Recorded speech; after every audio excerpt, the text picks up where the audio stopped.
Muy buenas noches, hermanas y hermanos de mi iglesia Templo Bíblico Monte Plata, y buenas noches también a todas las personas que conectan con nosotros, que nos están viendo. Gracias por estar aquí. Y en esta noche la idea es que le demos inicio a una serie de comentarios y también de reflexiones que vamos a hacer sobre el libro de Daniel, para lo cual ya previamente hemos compartido un enlace que va a servir o que ha servido de introducción, de panorámica general a todo el libro. Hoy vamos a comenzar los trabajos en el capítulo 1 y, como he dicho, solamente son algunas reflexiones y comentarios de este capítulo 1. Sucede que en el capítulo 1, versículo 1, vemos la intención del profeta de ubicarnos en cuanto al tiempo. Y en su narrativa él nos dice que estos hechos ocurrieron en el año tercero del reinado de Joacim, quien era en ese momento rey de Judá. En el año tercero de Joacim, rey de Judá.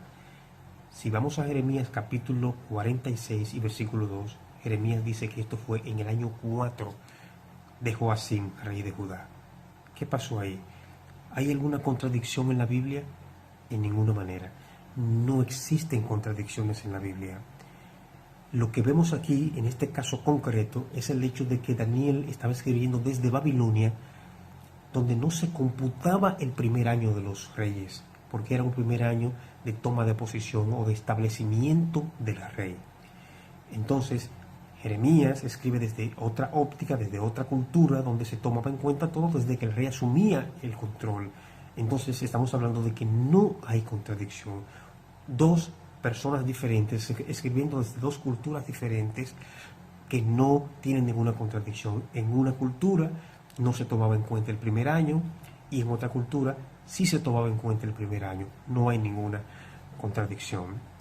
Ahora, en otro punto, ¿cuál era la interpretación lógica a la que llegaba la gente de la época cuando un rey había sido derrotado? Bueno, que la derrota no solamente había sido a ese rey, sino había sido al Dios de ese rey. Significa que aquí, en lo que leemos en el profeta Daniel, si Joacim había sido derrotado y el Dios del pueblo de Joacim era Jehová de los ejércitos, lo que se interpretaba era que Jehová de los ejércitos había sido derrotado. En ese tiempo, la incursión en los templos para llevarse las cosas, los objetos del templo, el oro, la plata y todo, era un asunto doble o triple. El asunto doble porque cuando se incursionaba en el templo, se hacía posesión de las cosas de valor en lo material, pero lo que se hacía también, lo que se ponía de manifiesto era el avasallamiento o la victoria contundente sobre ese Dios, el Dios que se adoraba en ese templo determinado. Y por eso arrasaban en los templos, diciendo: nuestro Dios es más poderoso, acabó con el Dios tuyo, y como evidencia de eso, entramos en el templo y le llevamos los objetos de la casa de tu Dios. Y no solamente eso, lo pusimos en la casa de nuestro Dios, ¿de quién? El Dios fuerte. Esa era la lectura que se le daba a ese tipo de cosas. Ahora, fíjense, me encanta cómo los escritores bíblicos llevan el hilo que el Espíritu Santo quiso que tuviese la Escritura. En el versículo 2, dice que fue el Señor quien entregó en sus manos a Joacim, rey de Judá. Quiere decir que Dios llevaba el control de todas las cosas, y eso no ocurrió al azar, ni ocurrió por el poder del ejército de Nabucodonosor, ni ocurrió por su intervención militar, por su estrategia militar. No ocurrió porque él tenía poder. Ocurrió solamente porque Dios quiso entregar al pueblo en sus manos. Significa que Dios realmente no había sido derrotado. Dios tenía el control de todas las cosas.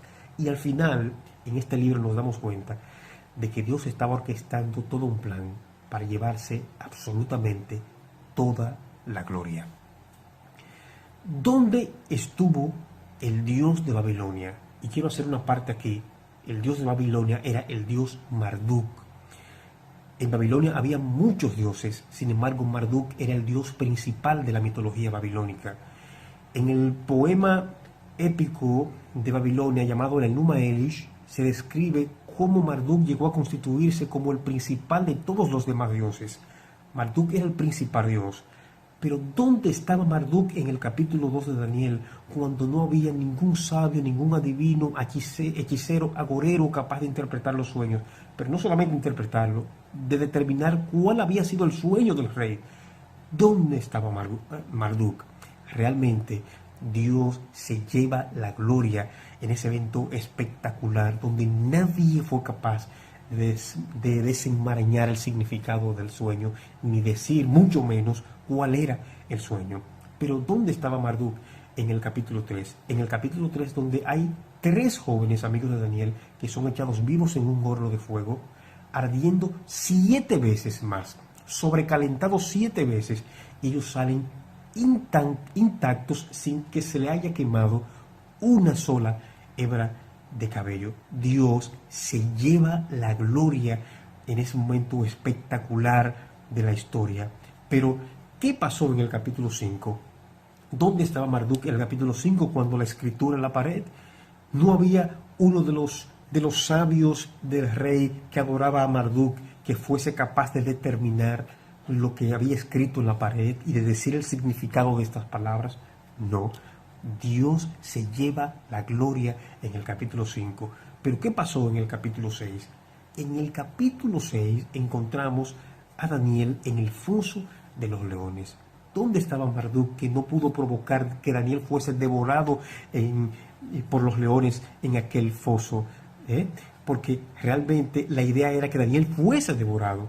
Pero Dios, el Dios de Daniel, Jehová de los ejércitos, protegió a Daniel de un evento como este. Dios orquestando llevarse la gloria en todo. Sucede que nosotros pudiéramos pensar de la misma manera, pudiéramos concluir de la misma manera en que concluía la gente de la época. Tu Dios fue derrotado porque esta batalla fue perdida por tu pueblo, por tu ejército, por tu gente. Sin embargo, se repite la historia. Dios orquestando un plan para llevarse la gloria. ¿Hay alguna situación concreta de nuestras vidas donde pensemos que Dios se ha ocultado, que Dios está distante, que Dios ha perdido, que Dios ha sido derrotado por la circunstancia actual presente? Dios está orquestando un plan para ser el primer lugar, para que le contemplemos. Está tratando de llamar nuestra atención. Dios se llevará la gloria en todo. Por eso dice la Escritura que un abrir y cerrar de ojos a la final trompeta, en un momento cuando la gente ande erguido sobre sus pies, tratando de darle la espalda a Dios, ante el Señor se doblará toda rodilla, porque ante Él todo hombre caerá a tierra, todo el mundo caerá ante la evidencia de que Dios es real, de que Dios es poderoso. Entonces, Dios es un Dios capaz de llevarse la gloria, aunque creamos que Él ha sido derrotado. En la narrativa de Daniel encontramos en esta historia que Daniel se juega su cabeza, apuesta su cabeza, juega con su vida, pero no es realmente que juega con su vida como un juego al azar.